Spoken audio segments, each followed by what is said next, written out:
Il a fallu qu'il déménage, qu'il renie tout ce qu'il avait dit et qu'il déménage en Suisse. Mais qui lui a demandé de déménager? Les services de renseignement. C'est-à-dire que les Des services... menaces. Mais vous savez qu'il y a des menaces. Mais vous m'avez dit, en fait, quand on a préparé l'émission, vous m'avez même dit qu'il y avait des gens qui avaient été tués, Oui. parce qu'en fait, pour les faire taire, Oui. avec des armes assez particulières. Oui, on utilise maintenant les armes à infrason. Alors c'est quoi ça? Les armes à infrason, c'est les armes qui font les arrêts cardiaques à distance et qui peuvent faire des hémorragies cérébrales. Hein? C'est-à-dire, on met en vibration le cœur jusqu'à temps qu'on a un arrêt cardiaque. D'accord. Donc, les services de renseignement, les services secrets français, les Israéliens, les Américains, on travaille sur ces armes. D'accord. Et ils sont de plus en plus sophistiqués. Donc ça passe dans des accidents tout à fait banals. Donc ça veut dire que vous êtes en train de me dire que les services secrets français ont utilisé en fait ces armes contre des gens qui voulaient parler. Voilà. Et on les tue plus comme avant, comme une balle ou un revolver. Ouais. On les tue d'une façon tout à fait qui paraît rentre naturelle.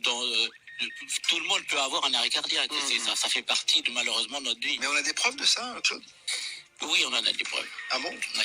Mais qui, On en a des preuves, mais là, bon, on peut pas en parler parce qu'il ne faut pas accuser, mais on en a des preuves, c'est sûr.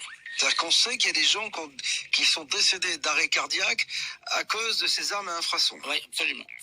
tenues par des services secrets français.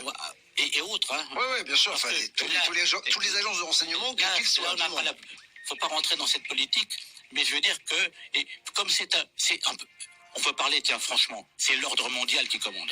Ah, là encore une fois, on revient, et on en parle souvent du nouvel ordre mondial. L'ordre mondial. En fait, c'est une poignée d'hommes, si j'ai bien compris, hein, le nouvel ordre mondial, qui détient les clés de toutes les vérités. Voilà. Et en fait, elle nous donne de temps en temps des petites bribes d'informations. Ouais, elle nous donne des petites brides, elle nous donne...